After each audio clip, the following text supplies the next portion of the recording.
भरोसा टूटा, उम्मीद टूटी, क्या हो गया देखते देखते। तो कल बहुत कुछ हुआ पटना की सियासत में, हम आपको पहले ही बता चुके हैं। जो झटका तेजस्वी यादव को लगा, जो झुंझुना उनको पकड़ाया गया है, उस झुंझुने को लेकर पूरा आरजेडी हैरान है और परेशान भी है कि आखिर ऐसा हो क्यों गया। जो उम्मीद थी कि कल एक बड़ा फैसला महागठबंधन के सारे दल मिलकर ले लेंगे, वो आखिर हो क्यों नहीं पाया। कांग्रेस के दिल में आखिर खोट क्या है। कांग्रेस कल क्यों नहीं ऐलान की तेजस्वी यादव के चेहरे की।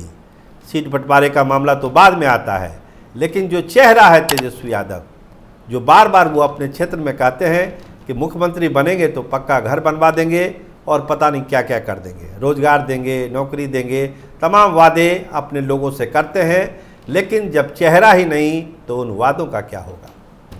तो ये बड़ा सवाल आरजेडी में घूम रहा है। कल से ही, जब से महागठबंधन की बैठक खत्म हुई, कल रात तक एक मंथन चलता रहा कि क्या आरजेडी को अपनी स्ट्रेटजी बदलनी चाहिए। मनोज झा, संजय यादव, तमाम लोग थे, तेजस्वी यादव थे, उनको ऐसा लगता है कि कुछ ना कुछ हम लोग को करना चाहिए।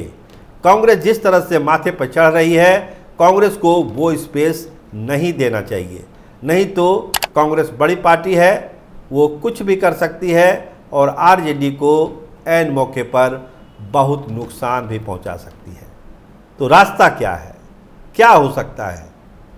कांग्रेस भी नाराज ना हो, काम भी होता रहे, तो कैसे चीज़ों को अपने कंट्रोल में लिया जाए।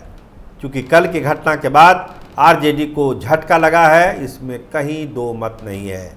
नुकसान हुआ है, समर्थक खामोश हैं, निराश हैं कि उनके युवराज को नंबर 1 की कुर्सी का दावेदार कांग्रेस ने क्यों नहीं माना। रणनीति बदल रही है आरजेडी की। कल के बाद से एक फैसला यही है कि स्ट्रेटजी थोड़ी चेंज की जाए, नए साथियों की तलाश की जाए और आंख बंद करके कांग्रेस पर भरोसा नहीं किया जाए। क्योंकि ये पप्पू यादव और कन्हैया कुमार जैसे एलिमेंट जिस तरह से आगे हो रहे हैं कांग्रेस में, वो आरजेडी को नुकसान ही पहुंचाएंगे।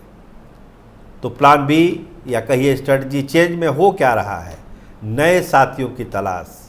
पशुपति कुमार पारस तो पहले से लिस्ट में है, एक और साथियों की तरफ नज़र है राष्ट्रीय जनता दल की और तेजस्वी यादव की, और वो नाम है उपेंद्र कुशवाहा। उपेंद्र कुशवाहा की तरफ भी टकटकी लगाकर तेजस्वी यादव देख रहे हैं। अभी 3 दिन का उनका चिंतन शिविर है वाल्मीकि नगर में कुशवाहा जी के पार्टी का। वहाँ होने वाले फैसले पर भी इंतजार है राष्ट्रीय जनता दल को कि वहाँ फैसला क्या होता है। क्योंकि कुछ इशू उपेंद्र कुशवाहा को भी परेशान कर रही है, चाहे वो सीटों की संख्या हो, मंत्री का पद हो, या फिर जो ये बोर्ड निगम में उनके लोगों का एडजस्टमेंट का मामला हो। ये कुछ ऐसी चीज़ें हैं जो उपेंद्र कुशवाहा को बेचैन किए हुए हैं। इसका जवाब ढूंढने 3 दिन मंथन करेंगे वाल्मीकि नगर में। लेकिन इस बीच तेजस्वी यादव एंड कंपनी को लगता है कि एक उम्मीद की किरण उधर से आ सकती है, एनडीए में टूट भी हो सकती है और उपेंद्र कुशवाहा को वापस वो महागठबंधन में ला सकते हैं। क्योंकि कांग्रेस की अगर बार्गेनिंग को ख़त्म करना है तो फिर नए साथियों को महागठबंधन में लाना पड़ेगा। कांग्रेस ने अगर ऐन मौके पर धोखा दे दिया तब फिर क्या होगा। क्योंकि 25 का चुनाव बहुत कुछ दांव पे लगा हुआ है। तेजस्वी यादव का बड़ा इम्तहान है, कहिए तो आग का दरिया है, उस पर डूब के जाना है तेजस्वी यादव को। तो एक एक कदम बहुत ही फूंक फूंक के रखना पड़ेगा। और कल जो झटका लगा है तेजस्वी यादव को, उस झटके से बचने के लिए, आगे उस तरह का झटका ना लगे, नए रणनीति पर आरजेडी के थिंक टैंक ने काम करना शुरू किया है। कुछ नए दल, छोटे दल, उनको लाया जाए, कम कम सीटें ही दी जाए, लेकिन उनको साथ किया जाए ताकि जो मौजूदा अभी सहयोगी हैं आरजेडी के, उन पर दबाव बने, वो अपनी शर्तें ना थोपे आरजेडी के ऊपर। मनमाफिक सीटों की जो मांग कांग्रेस कर रही है, डिप्टी सीएम की जो मांग कांग्रेस कर रही है, डिप्टी सीएम की मांग जो मुकेश सहनी कर रहे हैं, इन तमाम शर्तों पर, इन तमाम इच्छाओं पर तेजस्वी यादव एक अस्थायी विराम चाहते हैं। कहते हैं पूंजी हमारी, जनाधार हमारा, संगठन हमारा, और हमारे ऊपर ही शर्तें थोपी जा रही है, तो समझिए कि गंगा उल्टी बह रही है। तो राष्ट्रीय जनता दल गंगा को सही डायरेक्शन में बहाने की कोशिश कर रही है। एक नज़र लगी हुई है वाल्मीकि नगर वाले सम्मेलन पर कि वहाँ पर फैसला क्या होता है। तो इंतज़ार तो कर रहे हैं तेजस्वी यादव भी और उस बैठक का कि वहाँ क्या होगा। लेकिन इस बीच कल की घटना के बाद आरजेडी के भीतर एक मंथन जरूर है कि उनको जो मौजूदा फॉर्मेशन है महागठबंधन का, उसको लेकर एक बार रिकंसीडर करना चाहिए कि जो मौजूदा गठबंधन है वो जीत की गारंटी देता है या नहीं देता है। वाम दल भी साथ हैं, वाम दल को लेकर ज़्यादा आपत्ति नहीं है, लेकिन जिस तरह से मुकेश सहनी और कांग्रेस का अप्रोच कल रहा, उसको लेकर आरजेडी निराश है। उसको ऐसी उम्मीद नहीं थी, खासकर कांग्रेस इस तरह का स्टैंड ले सकती है।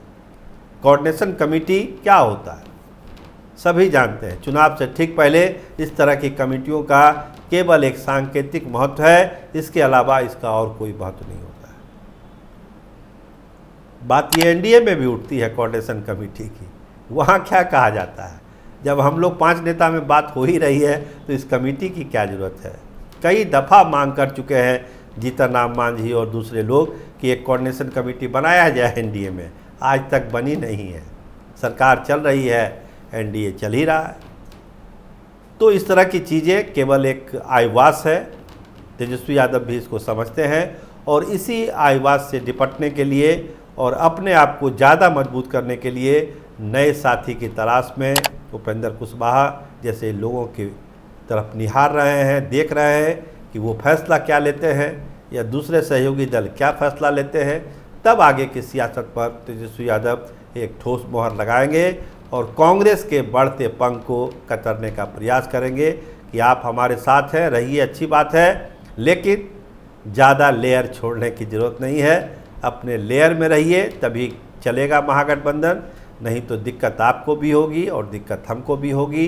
तो तेजस्वी यादव की इस भावना को कांग्रेस को समझना होगा, तभी ये महागठबंधन आगे बढ़ेगा।